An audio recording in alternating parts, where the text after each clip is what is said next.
ठीक है, अच्छा ये मामला हो गया। इसके बाद मैं जहां तक मुझे लगता है कि ये यही यूं ही मामला चला। हजरत अबू बकर रजी अल्लाह ताला अन्हु 2 साल हयात रहे। जी। 10 साल फिर हजरत उमर रहे। रजी अल्लाह अच्छा अन्हु। ये भी बहुत है ना कि हम जी। जब सुनते हैं कि पहले तो हजरत अबू बकर का दौर गुजरा, फिर हजरत उमर का गुजरा, 12 साल। अपनी 12 साल मुझे यहाँ अभी बता रहा था मैं भाई को, इंग्लैंड आए हुए 20 साल हो गए मुझे, और लगता है कल की बात है, अभी निकल के आया हूँ। वो तस्वीर देखो तो अपने आप को अंकल महसूस करता हूँ, वरना जो है वो लगता है कल की बात है। तो 12 साल टोटल यार। ठीक है, तो 12 साल बाद हजरत उस्मान का दौर आ गया। जी। ठीक है, क्योंकि तीसरे खलीफा अब हजरत उस्मान है। जी। अब क्या हुआ? हजरत उस्मान रजी अल्लाह अन्हु के ज़माने में जो कंपाइलेशन हुआ है, सबसे पहली बात तो यह है कि एक सिंबॉलिक कंपाइलेशन था। उसकी वजह, उसकी तफसील यह है कि जंग यमामा में जो सहाबा किराम शरीक थे वो कुरान के पहले कंपाइलेशन में शामिल नहीं हो सके, क्योंकि वो तो जंग के महाज पे थे। वहां से जब खबर आई कि 70 हुफ्फाज शहीद हो चुके हैं, तो हजरत उमर रदी अल्लाह अन्हु घबरा कर हजरत अबू बकर के पास आए और कहा कि कुरान को फौरी तौर पर जमा कर लिया जाए, खतरा है कि कहीं जाया ना हो जाए। अब ये जो सहाबा जंग यमामा में शरीक थे वो मदीने में मौजूद ना होने की वजह से इस मुबारक काम में शामिल नहीं हो सके। इसका मतलब ये नहीं था कि कुछ आयतें रह गई, लेकिन हर सहाबी शामिल होना चाहता था। तो हजरत उस्मान रदी अल्लाह अन्हु ने यह काम दोबारा करवाया कि जो लोग शामिल होने से रह गए थे वो भी शामिल हों। हालांकि दोबारा करवाने से न तो किसी आयत में कमी आई, न किसी आयत में ज्यादती हुई, जो का तो वही मुरतब हुआ। और जहां तक मेरे इल्म में तसी कीजिएगा, वही नुस्खा जो ओरिजिनल था, जो ऑफिशियल उसके अंदर था, वो मंगवाया गया, उसको सामने रखा हजरत गया। ज़ैद इब्न साबित को इंचार्ज बनाया गया, उनके अंडर एक पूरी कमेटी कायम की गई ताकि वो पूरी स्क्रूटनी करे, और एक वो जो आप कह रहे हैं कि सबको शामिल किया उस चीज में, और फिर दोबारा से सिर्फ फर्क ये हुआ कि अब सहाइफ की जगह मुसहफ यानी एक किताब बनी, जिसको हम आज किताब कहते हैं कि वो यानी गोया कि बाइंडिंग हो गई। हाँ, बाइंडिंग हो गई, बिल्कुल। पहली। दूसरी चीज ये है कि इसमें इस खत्ते उस्मानी का एहतमाम किया गया कि जिसकी बुनियाद पर जो 7 लेटर्स हैं कुरान करीम के, वो अकोमोडेट हो गए। यानी ये नहीं हुआ कि मसलन मालिकी और मलिकी, ये 2 तरीके से हम पढ़ सकते हैं, मालिकी यौमिद्दीन और मलिकी यौमिद्दीन। तो मालिकी को जो है मीम और अलिफ के साथ लिखा गया हो, जैसे हम लिखते हैं, और मलिकी को मीम और लाम, बल्कि इस तरीके से उसको लिखा गया, मीम लाम काफ। अब इस पर कोई हरकत और एराब नहीं लगा, यानी मीम के ऊपर खड़ा जबर नहीं लगा, लाम के नीचे जेर नहीं लगा, काफ के ऊपर जबर नहीं लगा। अब जब आप इस तरीके से लफ्ज लिखेंगे तो आप इस एक लफ्ज को मालिकी भी पढ़ सकते हैं और मलिकी भी पढ़ सकते हैं। तो एक ही चीज ने दोनों रिवायतों को और दोनों वेरिएशन को अकोमोडेट कर लिया। सही। इस तरीके से खत उस्मानी को इस कंपाइलेशन में इंट्रोड्यूस कराया गया और पूरा कुरान इस तरह लिखा गया। गोया हजरत उस्मान के दौर में जो ये सहीफा मुरतब किया गया है, इसके अंदर जो है वो एराब मौजूद नहीं है। एराब मौजूद नहीं है, ठीक है, एराब मौजूद नहीं है, और उसकी वजह से जो मुख्तलिफ प्रोनाउंसिएशन है, जैसे आज हम कहते हैं शेड्यूल और स्केड्यूल और टोमेटो और टोमाटो, ठीक है, तो उस तरीके से कोई भी उसको, उस स्पेलिंग को पढ़ सकता है उस वेरिएशन के अंदर। सिर्फ इतना फर्क है कि हजरत उस्मान रज़ी अल्लाह अन्हु के जमाने में जो 7-8, कोई एक रिवायत में आता है 9, एक रिवायत में आता है 8, एक रिवायत में आता है 7, जो अलग अलग कॉपीज तैयार हुई हैं, तो उसकी भी एक हिकमत है। और वो इस तरीके से कि कुरान में बहुत से अल्फाज ऐसे हैं कि एक लफ्ज 2 वेरिएशन को अकोमोडेट नहीं कर सकता। उसकी एक मिसाल दे देता हूं आपको, ववस्सा और वअौसा। अब आप अगर वस्सा लिखेंगे, वाव साद और उसके बाद अलिफ मकसूर आएगा, तो अब उसको आप वस्सा तो पढ़ सकते हैं, औसा नहीं पढ़ सकते, क्योंकि औसा पढ़ने के लिए वाव से पहले हमजा का होना जरूरी है, और औसा अगर लिख देंगे तो वस्सा नहीं पढ़ सकते। तो ये वो लफ्ज है कि जो 2 वेरिएशन को अकोमोडेट नहीं कर सकता। तो उसकी जो तरतीब निकाली वो ये कि एक नुस्खे में तो वस्सा लिखा गया और दूसरे नुस्खे में औसा लिखा गया। अब कोई ये कह सकता है कि भाई फुटनोट में लिख देते, ताकि सबको पता होता कि वस्सा को औसा भी पढ़ सकते हैं। तो वो इसलिए नहीं लिखा गया चूंकि वस्सा भी मुतवातिर है और औसा भी मुतवातिर है, दोनों का स्टेटस एक है।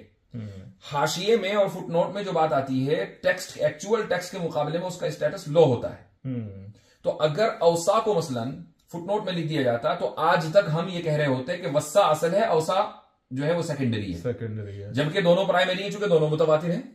रसूल अकरम सल्लल्लाहु अलैहि वसल्लम से दोनों साबित है तवातुर के साथ। क्या मैं ठीक समझ रहा हूं कि आप कह रहे हैं हजरत उस्मान के दौर में जो सहीफे बने, उसकी जो कॉपीज तैयार की गई, वो 1 से जायद थी, कुछ कहते हैं 4 थी, कुछ कहते हैं 7 थी, कुछ कहते हैं ज्यादा थी। उसके अंदर वो एग्जैक्ट कार्बन कॉपी एक दूसरे की नहीं बनी थी, बल्कि उसके अंदर जो अल्फाज ऐसे मौजूद थे जिनकी एक से ज्यादा प्रोनाउंसिएशन या इम्कानात मुमकिन थे, और एक स्पेलिंग में मुमकिन नहीं था दोनों प्रोनाउंसिएशन। हाँ, तो एक जगह एक स्पेलिंग की गई और दूसरे नुस्खे में दूसरी स्पेलिंग की गई। सही जी सही। तो यही वजह है कि आज आप देखेंगे जैसे अल्जीरिया है, मोरक्को है, इन ममालिक में जो कुरान के पढ़ने का अंदाज है वो हमारे पढ़ने के अंदाज से मुख्तलिफ है। ठीक ठाक जो भी कुरान जानता है वो आसानी उसको समझ सकता है। तो उनके यहाँ मसलन अगर वस्सा आप देखेंगे, हमारे यहाँ अगर वस्सा है लफ्ज तो उनके यहाँ औसा होगा लिखा हुआ, लेकिन माना दोनों के एक है, माना नहीं बदले, दोनों का एग्जैक्ट तर्जुमा बिल्कुल उसमें हर्फ बहर्फ एक है, उसके अंदर जरा भी कोई फर्क नहीं है। अच्छा देखिए, एक चीज तो ये है कि किसी वर्ड की प्रोनाउंसिएशन में फर्क आ गया, जी ठीक है, ये बात तो आपकी बात से मुझे क्लियर हो रही है।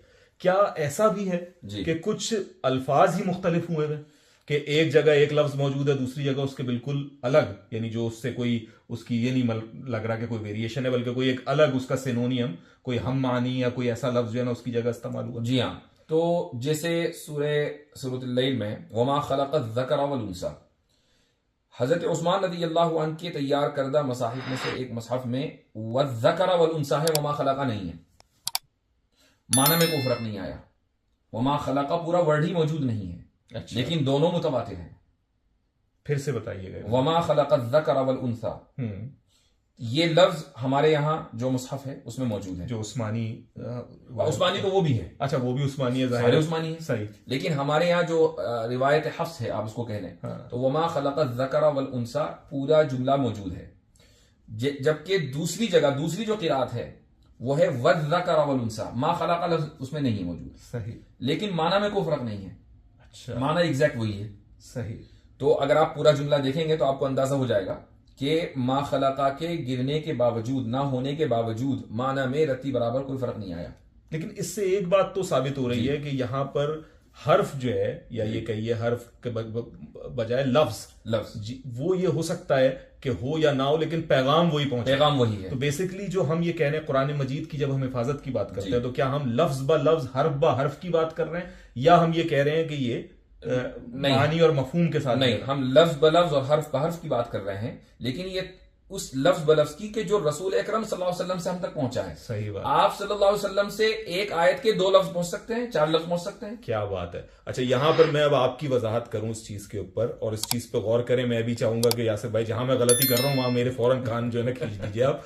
तो असल चीज क्या है, देखिए, जब हम कहते हैं कोई चीज बदल गई, ठीक है, कोई किताब करप्ट हो गई, जैसे हम बाइबल के बारे में बात करते हैं, हम बाइबल के बारे में कहते हैं कि भाई वो अरामिक लैंग्वेज में आई थी, अबरानी जबान में, हिब्रू में हुई, फिर उसके बाद वो जो है ना फ्रेंच में हुई, लैटिन में हुई, वगैरह वगैरह जो भी है, उसके अंदर आप देखते हैं कि पूरे पूरे मानी बदल गए, ठीक है, पूरे मफहूम बदल गए, और ये वक्त के साथ हुआ है। मुख्तलिफ अदवार में लोगों ने जब चेंज किया उसे, कुछ बादशाहों ने अपने हिसाब से कर लिया। इसको हम कहते हैं कि जो है ना ये पैगाम पूरा बदल दिया गया, ये उस टीचिंग को करप्ट कर दिया गया। लेकिन जिस केस की हम बात कर रहे हैं, जब हम कुरान हकीम की बात करते हैं, तो रसूल करीम सल्लल्लाहु अलैहि वसल्लम ने अपनी हयात मुबारका में जिन जिन अल्फाज की इजाजत दी, वही अल्फाज आज तक मौजूद है। बिल्कुल ठीक है। लिहाजा ये कहना कि तब्दील नहीं, आप ये तो एक नईव इंसान है जिसको कुछ पता ही नहीं है, वो जब देखेगा कि यार यहां पर एक लफ्ज मौजूद है और इस वाली आयत में तो मौजूद ही नहीं है, अरे ये तो बदल गया। लेकिन अगर आप इसे जाकर देखेंगे तो नहीं, बदला नहीं है, क्योंकि इस दोनों की इजाजत उस मुतकल्लिम ने, या ये कहिए कि पैगंबर ने खुद दी, रसूल करीम सल्लल्लाहु अलैहि वसल्लम ने मिन जानिब अल्लाह इजाजत लेकर। यही वजह है कि यह कहा गया कि 7 हुरूफ पर कुरान हकीम को नाजिल किया जी। ठीक है। यानी अगर ये करप्शन होती, अगर ये पैगाम का चेंज होना होता, अगर ये कुरान मजीद की हिफाजत के मनाफी होता, तो रसूल करीम सल्लल्लाहु अलैहि वसल्लम खुद से कैसे कर सकते? उसी दौर में चेंज हो गया। सही। यानी मेरी बात, आज मैं कोई किताब लिखता हूं, वो कल चेंज होगी, परसों चेंज होगी, आज मेरे मरने के बाद चेंज होगी, ठीक है।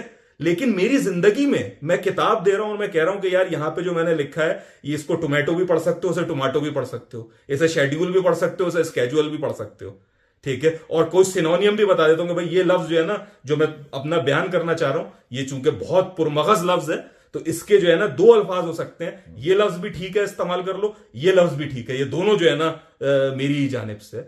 तो अब अगर ये आप तक पहुंचता है इसी अंदाज के अंदर, तो इसको आप कैसे कह सकते हैं कि बदल गया? ये है वो कंफ्यूजन। असल इसको दोहरा के सुन लीजिएगा, जो अभी यासिर भाई ने बात कही है, दोहरा के सुन लीजिएगा कि ये जो हमें चेंजेस नजर आती है, जो जब हमें कोई मुल्हिद दिखाता है सामने, ये देखो कुरान मजीद के इस नुस्खे में ये लिखा है, इसमें तो ये लिखा है, ठीक है, इसको तो यूं पढ़ रहे हैं, इसको तो यूं पढ़ रहे हैं, इसमें तो ये लफ्ज लिखा है, इसमें तो ये लफ्ज नहीं लिखा हुआ। लेकिन ये पूछिए कि ये दोनों इजाजतें, ये जो दोनों वेरिएशन है, ये इजाजत रसूल करीम सल्लल्लाहु अलैहि वसल्लम की जिंदगी में थी? अगर हां तो उसका मतलब है नहीं बदला। यही सबसे इंपॉर्टेंट पॉइंट है कि जो वेरिएशन है वो आप सल्लल्लाहु अलैहि वसल्लम से ही साबित है, और सही हदीस के उनज़िल कुरान अला सबअती अहरूफ के कुरान करीम 7 लेटर्स या 7 वेरिएशंस के साथ नाजिल हुआ है। अगर ये हदीस ना होती और ये हदीस भी मुतवातिर दर्जे की है, तब तो आप ये कहते कि भाई ये वेरिएशन भी है और इसका कोई सबूत भी नहीं है। आप सल्लल्लाहु अलैहि वसल्लम खुद ही कहकर जा रहे हैं कि कुरान करीम इन वेरिएशन के साथ है, तो उस वेरिएशन के साथ तो मौजूद है। अगर वो वेरिएशन ना होते तो लोग ये कह सकते थे कि देखो तुम्हारे नबी ने कहा था कि कुरान में वेरिएशन है, वो दिखाओ वेरिएशन कहां है। ये वेरिएशन का होना ही उसकी हक्कानियत और सदाकत की दलील है। सही बात, सही बात जी, सही बात, बिल्कुल मेरे लिए तो बिल्कुल वाज़ेह होगी। नहीं मालूम आपको कितनी वजाहत हो रही है, कोई शक मुझे इसमें महसूस नहीं हो रहा।